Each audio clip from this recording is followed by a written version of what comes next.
This is unnerving.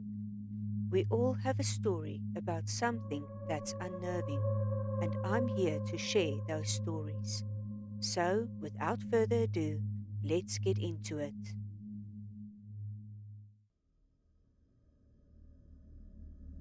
I believe in ghosts and all that, but I'm not scared of them. Not when the real monsters walk among us. I've heard many stories about catfishing online, but my catfishing story took place way back in the early 90s. I can't remember exactly how it worked, but you would get the address of a random stranger so you could write to them. I had a couple of pen pals. One girl stayed in Germany, another stayed in Japan, and the third stayed in Spain. At least, that's what her address said. I was living in Staten Island at the time, and I was about 14 years old. It was so much fun to wait for the mailman to see if I had gotten any letters. The letters were all handwritten, except for the girl in Spain. Her letters were all typed on a typewriter she said she had gotten from her grandmother. She still added a personal touch with some stickers and little doodles.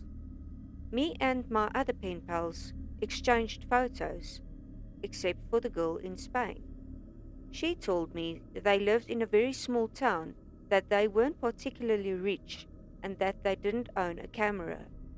She did send other things sometimes: feathers from her chickens, pressed flowers from a field near her house, and even a wrapper of a candy bar she said she had gotten for her birthday. It was the candy bar wrapper that set off alarm bells. I showed it to my mom, sharing the story my friend had told me. She stared at it, then asked me to bring all the letters this friend had sent me.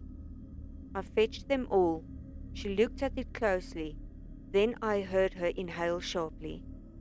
Without looking at me, she told me to go pack a bag immediately. I was confused and getting scared, but before I could ask her what was going on, she nearly shouted at me. She looked terrified. I had never seen her like this. I ran to my room and started shoving things into a bag, then heard my mom on the phone with my dad. She sounded close to tears. We drove straight to the police station. Once inside, I was asked all kinds of things. What had I written to this friend?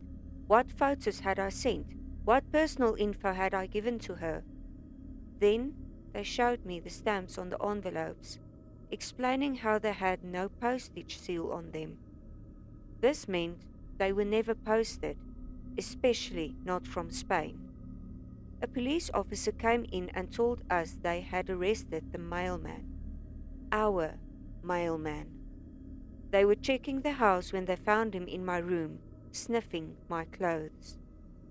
For months I had been exchanging letters with a middle-aged man, thinking he was a poor girl living in some small town in Spain. I would have preferred a ghostly encounter.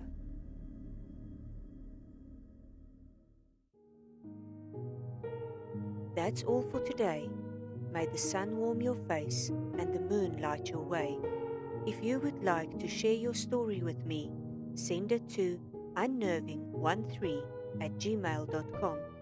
Please remember to like, share, subscribe, and follow for more.